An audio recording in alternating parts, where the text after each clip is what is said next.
سلامونه او وخت مو په خیر. په نننۍ موضوع کې کوشش کوو چې د سی وي جوړولو پر طرز باندې خبرې وکړو.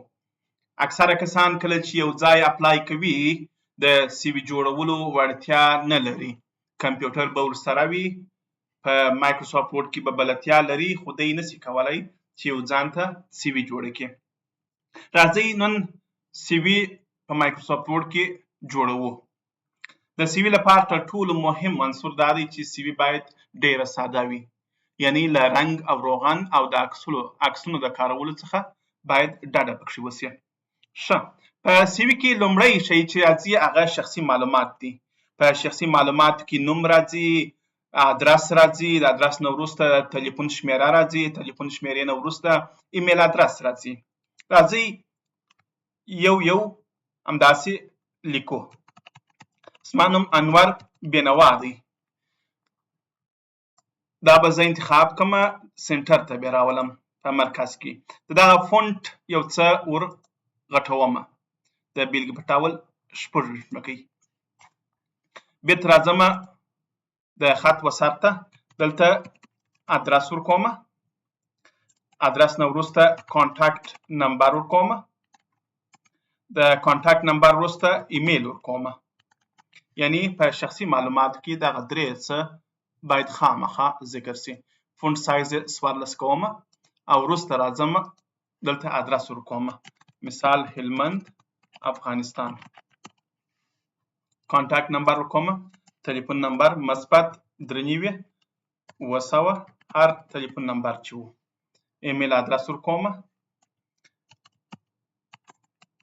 anwar.benawa@gmail.com. دا وه په سی وي کې د شخصي معلوماتو برخه. تر دې وروسته په سی وي کې آبجکټیوز راځي. آبجکټیوز یعنی ستا هدف څه دی. د خپل هدف لپاره باید دلته یو پاراګراف ټایپ کړې. لکه زه چې اوس غواړم ټایپ کړم I'm eager. په دغه ځای کې ما خپل هدف چې دی هغه ورته ټایپ کړي. I'm eager to apply my academic knowledge and practical skills in a dynamic healthcare environment. I'm seeking an entry-level position where I can contribute to patient care. تر اخره پورې. یعنی که زه په طبابت برخه کې کار کوم نو زما ابجکټیو باید د طبابت په برخه کې وي. که یو ملګری په آی ټي برخه کار کوي کوشش وکړي چې د آی ټي په برخه کې خپل ابجکټیو ولیکي. که کم دوست یا کم ملګری په ابجکټیو برخه کې ستونزه لري لطفا زما سره ارتباط ونیسئ یا کامنټ راته کښېږدئ چې زه د هغه لپاره ابجکټیو پاراګراف چې دی چمتو کړم. ښه، کله چې مو ابجکټیو برخه خلاصه کړله راځم د ابجکټیوز په نوم عنوان چې دی دا انتخابوم او په دغه ځای کې یو رنګ د سایې لپاره ورکوم، د بیلګې په ډول دغه. ښه، تر ابجکټیو وروسته د ایجوکیشن برخه راځي. زه راځم دلته ټایپوم ایجوکیشن او دغه ایجوکیشن لپاره زه راځم و انسرټ ته، په انسرټ کې یو ټیبل یا جدول انتخابوم.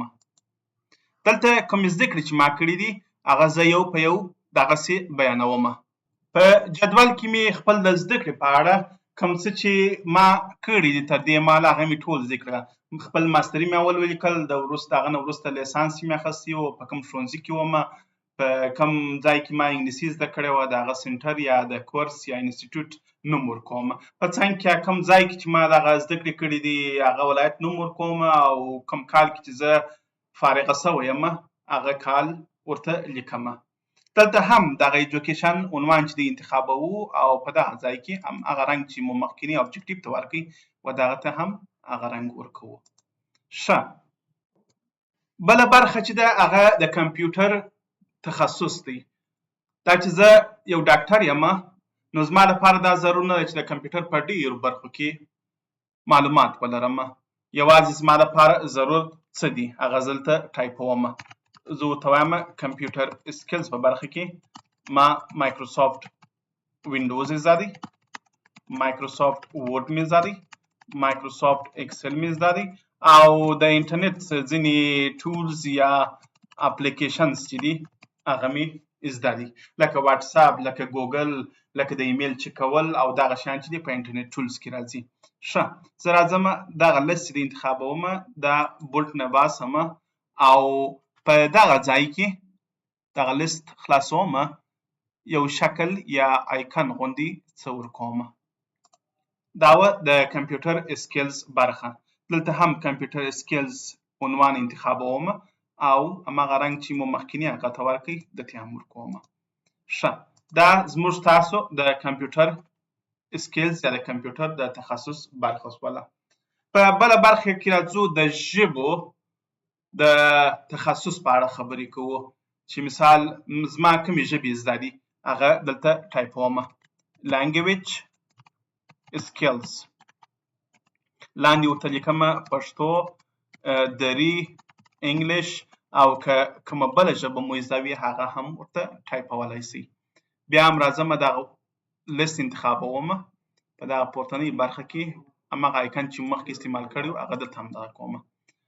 راځم دغه عنوان هم انتخابومه بیرته هم دغه رنګ ورکومه فونټ یې بولډ کومه چې کټ مټ لکه دغه نور عنوانونه چې دي هغه رقم وایسي.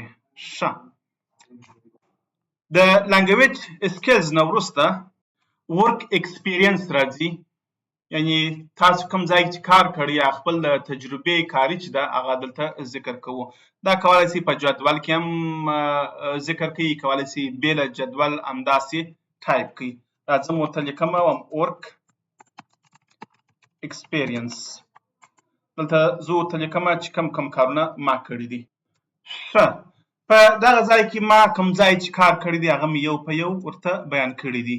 په د نرس په بڼه مې دلته په دولتي شفاخانه کې کار کړی دی په 2009 کال کې، او تر هغه نه وروسته د یو ایم ډي ډاکټر په حیث باندې مې په ورلډ ویژن کې کار کړی دی په 2012 کې و. نو دغه لست کې هم تاسو کولی سئ خپل تجربې چې دي هغه یو په یو ذکر کړئ.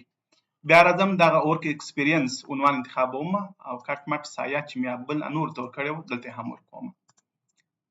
که کوم نور څه وي هغه هم تاسو د سی وي په پای کې ذکر کولی سئ. د سی وي په اخره برخه کې ریفرنس راځي. ریفرنس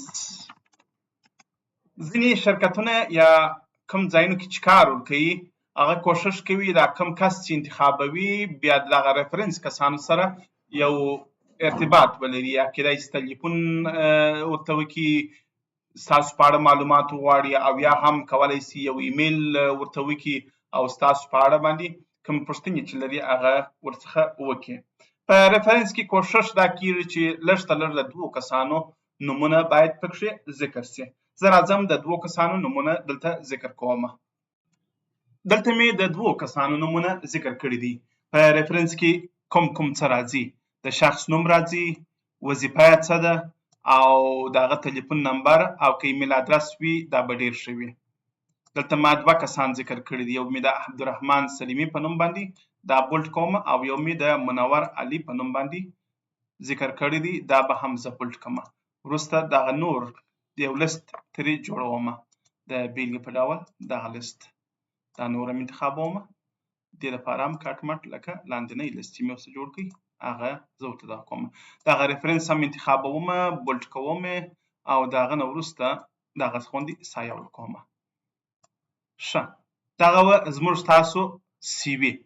اوس کولی سو دغه سی وي چې ده و پی ډي اف ته واړوو. راځو فایل ته، فایل کې سیف اس ده، په سیف اس کې براوز کومه، او دغه فایل چې دی زه پر ډیسکټاپ باندې سیف کومه.